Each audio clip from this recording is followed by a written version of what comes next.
Mahatma Gandhi Indian national Congress പ്രസിഡന്റായതിന്റെ 100ാം വാർഷികത്തിൽ KPCC നിർദ്ദേശപ്രകാരം നടത്തുന്ന മഹാത്മാഗാന്ധി കുടുംബസംഗമവും ഇഫ്താർ വിരുന്നും ശ്രീകണ്ഠപുരം നഗരസഭയിലെ 14ാം വാർഡായ കൈതപ്രം വാർഡിൽ നടന്നു.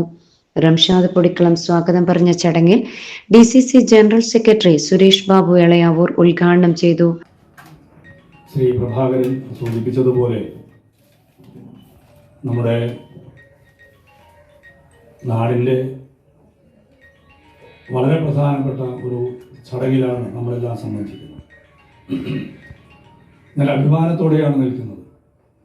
നിങ്ങളുടെ ഒരു സഹപ്രവർത്തകനെന്നപ്പുറത്ത് സഹോദരനെ പോലെ നിങ്ങൾ ഇഷ്ടപ്പെടുന്ന ഒരു ജനപ്രതിനിധിയെക്കുറിച്ച് ഇത്രയും നല്ല വാക്കുകൾ അത് കേൾക്കുമ്പോൾ ഒരു ജനപ്രതിനിധി കൂടിയായ എനിക്കും എന്തെന്ന് ഇവിടെ വാഗ്ദാനങ്ങളൊന്നും പാലിക്കാനില്ല എന്ന് പറഞ്ഞാൽ ശ്രീ വിജിൽ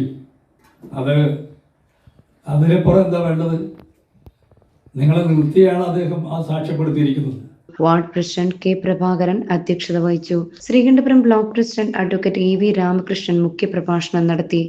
യൂത്ത് കോൺഗ്രസ് ജില്ലാ president Vijil Mohanan, PT Kuriakose master, NG Stephen, Tresiamma Mathew, doctor VP Raghavan എന്നിവർ സംസാരിച്ചു. Nishad Ali, Shaji PP, Shamsuddin M, Biju KM, Shihab Koottumukham, Nikesh KV എന്നിവർ നേതൃത്വം നൽകി.